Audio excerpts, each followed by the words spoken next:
Hey everyone, welcome to the channel. My name is Rodell, and we're gonna be talking today about how I learned how to treat my household like a business. Now that might sound a little bit weird, but most people build $1 million business while their home finances are falling apart. I learned this the hard way, and you want your household to be your first enterprise. So some of the early mistakes that I made, my wife and I, what we would do is we thought that if we just earned more, it would solve our financial problems. So when we first got married, our budget monthly was somewhere between $3,000 or $4,000 a month. We didn't have a lot. Our rent was really low. We had one car payment at the time. And so we needed to make $3,000 or $4,000 a month. And then we were like, okay, if we can make $5,000 a month, then we would have much more margin. And what happened is no matter if we were making $5,000, $10,000, $15,000 or beyond, that number always felt like, oh, if we just made a little bit more, And reality is, earning more, there's so many things that are in our wants category that we put into our needs category.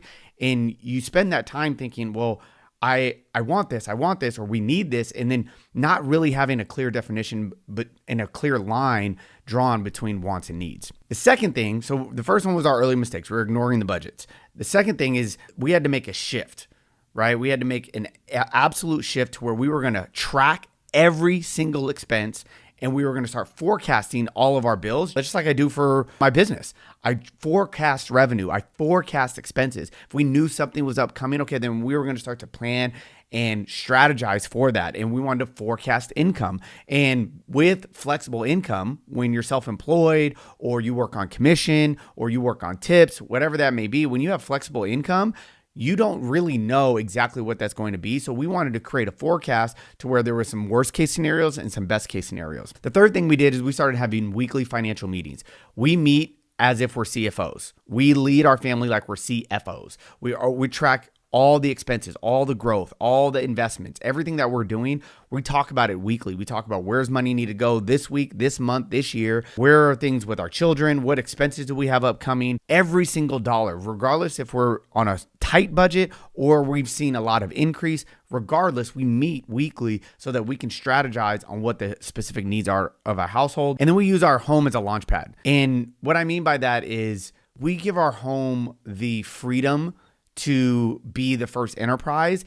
And what that's done for us is we say, hey, this is the priority. Our household is the priority, not the business.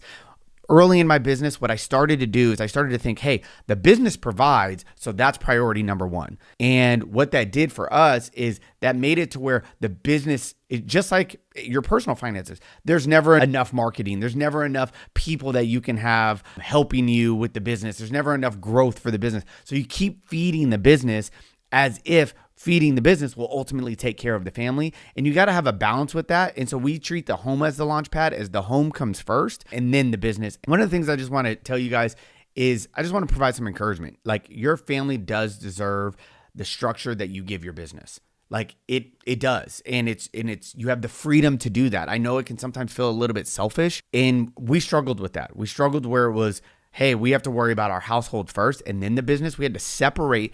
And some of you guys work from home. So it's very difficult to separate the business finances, the business revenue, the business culture from family. We had to do it. And I want you to know it's okay. And there's a lot of gurus out there that say, oh, pay yourself first, pay yourself first.